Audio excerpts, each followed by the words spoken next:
pala si John Ilunoso, dito sa Malamig. Ito yung sasakyan ko. Andito ako sa ito, ano meron? Itong pangalan mo itong sasakyan mo? Nissan Navara. 2018 na Navara ito.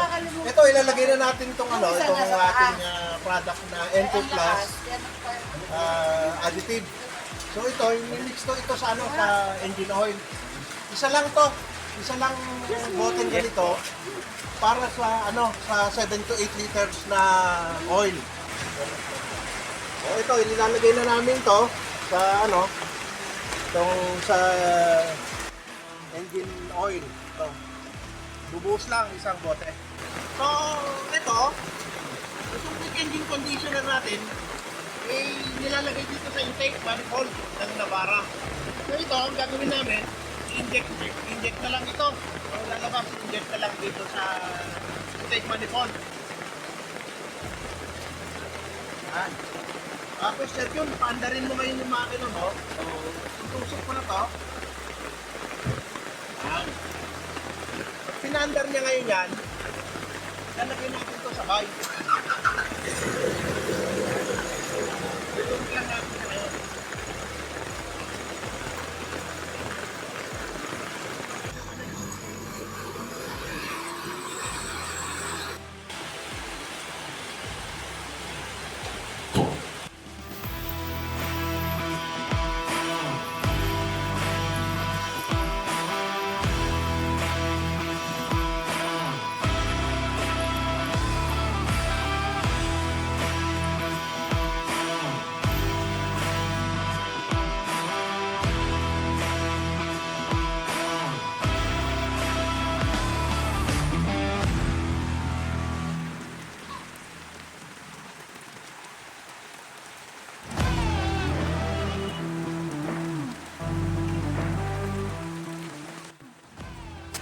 After ng malagyan, nag-iba yung lakas ng makina.